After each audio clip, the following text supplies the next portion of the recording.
Imagine this.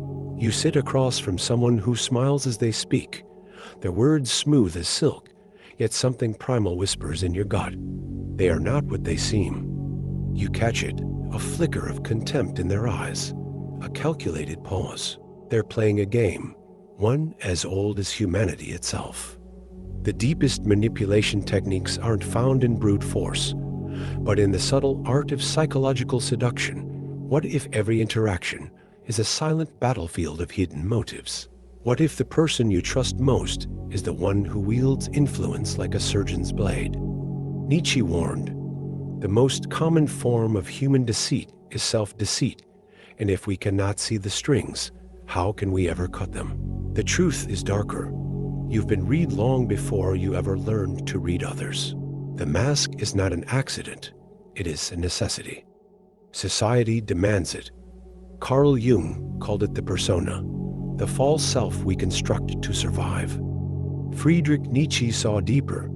Every man is a liar, and the worst lies are the ones we tell ourselves. We perform, we deceive, not out of malice, but because truth is dangerous. To be fully seen is to be vulnerable, and vulnerability is power surrendered. Why do we fear the unmasking? Because beneath the performance lies the shadow, the repressed instincts, the unspoken desires.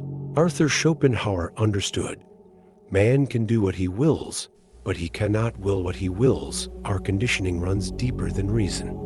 We are trained to manipulate because we were first manipulated by culture, by authority, by the silent expectations that shape reality itself. The real question is not how to read others, but why you ever believed you weren't being read first. This silent war of perceptions doesn't just distort relationships, it fractures your very sense of self.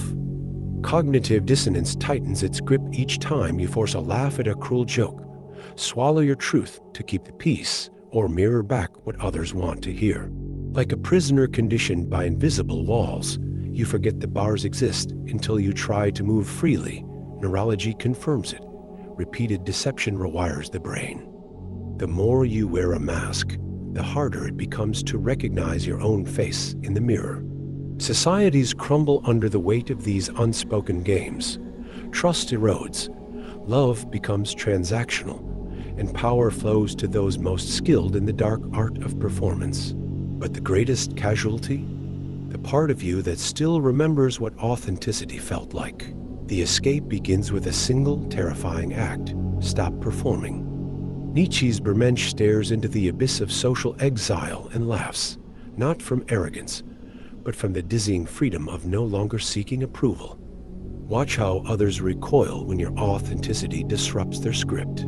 Their discomfort is the measure of your liberation. Master the art of strategic silence. Let manipulators stumble in the void of your unreadability. Study micro-expressions, not to exploit, but to see through the theater. Viktor Frankl's lesson in the camps applies here. Between stimulus and response, there is a space. In that space is our power to choose. This is how you weaponize awareness, not to control others, but to dissolve the illusions that once controlled you.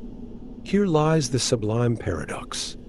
Those who can read others best care least about controlling them. True power isn't domination, it's the refusal to play.